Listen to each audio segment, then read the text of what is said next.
Assalamualaikum warahmatullahi wabarakatuh. Perkenalkan, nama saya Diah Ayu Puspitasari dari program studi perjalanan wisata dari kelas 1A akan mengerjakan soal ujian tengah semester mata kuliah pengantar pariwisata dan hospitality. Pertanyaan yang pertama yaitu jelaskan apa perbedaan dan hubungan antara perjalanan wisata, sistem kepariwisataan, dan hospitality. Perjalanan wisata merupakan suatu perjalanan yang dilakukan oleh seseorang atau lebih dengan tujuan untuk mendapatkan kenikmatan dan memenuhi hasrat ingin mengetahui sesuatu. Sistem kepariwisataan merupakan suatu sistem yang bersifat terbuka atau open system karena sifat atau karakteristiknya yang multisektor atau multidimensi. Hospitality secara etimologi berasal dari kata hospice bahasa Prancis yang artinya menyediakan layanan atau menyediakan tempat persinggahan bagi para traveler. Lalu, hubungan antara perjalanan wisata dan hospitality adalah pariwisata atau tourism dari sisi industri adalah sebuah aktivitas seseorang dalam mengunjungi suatu tempat yang di luar tempat tinggalnya dengan tujuan atau alasan. Travel adalah keseluruhan industri dalam perjalanan wisata seperti hotel, transportasi, dan komponen lainnya yang dibutuhkan oleh wisatawan pada saat mereka melakukan perjalanan wisata. Hospitality adalah industri yang terlibat dalam menyediakan pelayanan kepada tamu mulai dari hotel, restoran, aktivitas atau tempat-tempat wisata. Pertanyaan yang kedua, jelaskan apa yang dimaksud dengan sabta pesona dan menurut Anda, apakah sabta pesona masih cocok untuk penerapan pariwisata di Indonesia? Sabta pesona merupakan kondisi yang harus diwujudkan dalam rangka menarik minat wisatawan untuk berkunjung ke suatu daerah atau ke wilayah negara kita.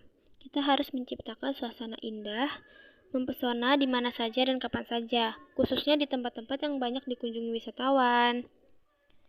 Dan pada waktu melayani wisatawan, dengan kondisi dan suasana yang menarik dan nyaman, wisatawan akan betah tinggal lebih lama dan merasa puas dengan kunjungannya, memberikan kenangan yang indah dalam hidupnya. Sabta pesona dibagi menjadi 7 unsur, yaitu yang pertama keamanan, yakni suatu kondisi di mana wisatawan dapat merasakan dan mengalami suasana yang aman, bebas dari ancaman, gangguan, serta tidak ada kekerasan atau kejahatan. Lalu yang kedua ada ketertiban, yakni suatu kondisi yang mencerminkan suasana tertib dan teratur serta disiplin dalam semua segi kehidupan masyarakat, baik dalam hal lalu lintas kendaraan, penggunaan fasilitas, maupun dalam berbagai perilaku masyarakat lainnya, misalnya lalu lintas tertib, peraturan dan lancar, alat angkutan datang dan berangkat tepat pada waktunya. Yang ketiga, yaitu kebersihan, yaitu kondisi yang memperlihatkan sifat bersih dan higienis baik keadaan lingkungan, sarana pariwisata, alat perlengkapan, pelayanan, maupun manusia yang memberikan pelayanan tersebut. Yang keempat yaitu kesejukan, yaitu terciptanya suasana yang segar, sejuk, serta nyaman yang dikarenakan adanya penghijauan secara teratur dan indah baik dalam bentuk tanaman maupun penghijauan di setiap lingkungan. Yang kelima itu keindahan, yaitu kondisi yang mencerminkan penataan yang teratur, tertib, dan serasi baik mengenai prasarana, sarana, penggunaan tata warna yang serasi, selaras dengan lingkungannya, serta menunjukkan sifat-sifat kepribadian nasional. Yang keenam itu keramahan, yaitu sikap dan perilaku masyarakat yang ramah dan sopan dalam berkomunikasi, memberikan pelayanan, serta ringan tangan untuk membantu tanpa pamrih. Ramah tamah merupakan watak dan budaya bangsa Indonesia pada umumnya, selalu menghormati tamunya dan dapat menjadi tuan rumah yang baik. Yang ketujuh, kenangan, yaitu kesan yang menyenangkan dan akan selalu diingat. Kenangan dapat berupa yang indah dan menyenangkan, akan tetapi dapat pula yang tidak menyenangkan. Kenangan yang ingin diwujudkan dalam ingatan dan perasaan wisatawan adalah kenangan yang menyenangkan. Contohnya itu seperti akomodasi yang nyaman, bersih, dan pelayanan yang cepat dan ramah. Menurut saya, penerapan sabta pesona merupakan salah satu upaya dalam memberikan pelayanan prima kepada wisatawan, khususnya untuk desa wisata. sehingga diperlukan peran serta dari masyarakat yang terdiri dari kelompok sadar wisata, pemilik homestay, dan pemerintah. Pertanyaan yang ketiga yaitu jelaskan apa perbedaan wisatawan inbound dan wisatawan outbound. Orang asing, warga negara asing yang mengunjungi Indonesia disebut wisatawan mancanegara atau inbound. Sedangkan untuk orang Indonesia atau warga negara Indonesia yang berkunjung ke negara lain disebut wisatawan nasional atau outbound. Pertanyaan yang keempat yaitu berikan dan jelaskan minimal 3 contoh dampak positif dan dampak negatif yang terjadi karena adanya kegiatan pariwisata. Yang pertama yaitu dampak positif. Terbukanya lapangan kerja di sektor pariwisata. Jadi, dengan adanya kegiatan pariwisata atau pembukaan destinasi pariwisata, itu akan memunculkan lapangan pekerjaan baru untuk masyarakat sekitar atau untuk orang-orang yang membutuhkan pekerjaan di bidang wisata. Yang kedua, memberikan pendapatan tambahan bagi masyarakat yang turut serta memberikan pelayanan kepada para wisatawan.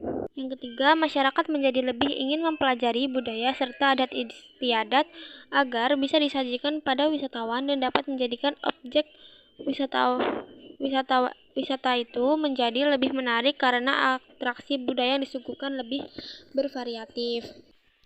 Yang kedua itu dampak negatif. Yang pertama untuk dampak negatif adalah seperti rusaknya fasilitas. Dengan banyaknya wisatawan yang berkunjung, maka fasilitas yang digunakan pun akan semakin sering dan banyak wisatawan yang tidak bertanggung jawab merusak fasilitas yang ada. Lalu yang kedua itu ada polusi air.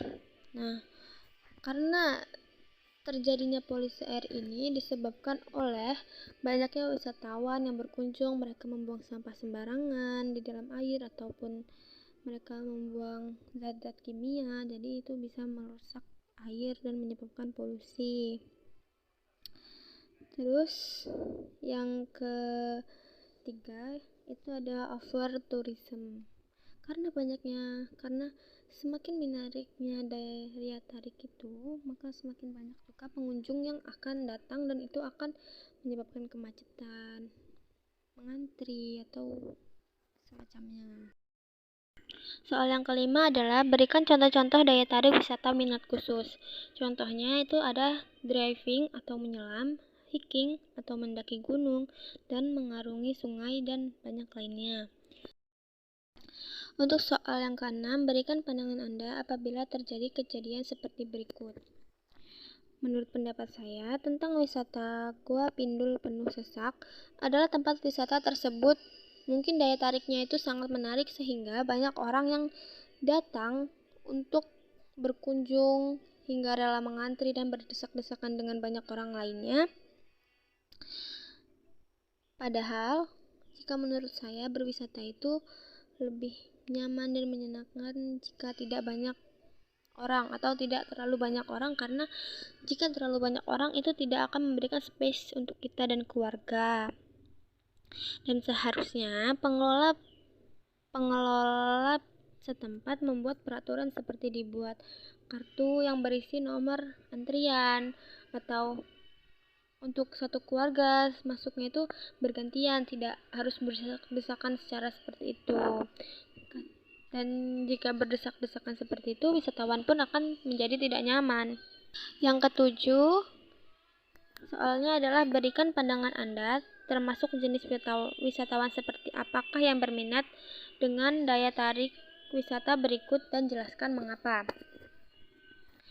Tanggapan saya tentang wisata hutan purba di dasar Goa Jomblang adalah tempat yang begitu menarik, indah, dan ekstrim. Begitu banyak adrenalin yang harus dihadapi hanya untuk menikmati pemandangan yang indah tersebut. Tetapi, semua ketegangan dan rasa takut terbayar oleh indahnya pemandangan di dalam gua tersebut. Adapun wisata lain di dasar gua tersebut seperti Gua Grubuk, keindahan di dalamnya itu sangat mempesona. Terutama ada cahaya dari atas menyinari ke dalam gua tersebut sehingga seperti cahaya dari surga, dan itu sangat indah. dan memanjakan mata. Dan menurut saya, semua itu sangat indah, tetapi cuma satu kekurangannya. Untuk mencapai membutuhkan keberanian dan mental yang tinggi. Karena kita akan turun dari atas ke bawah sedalam 60 meter.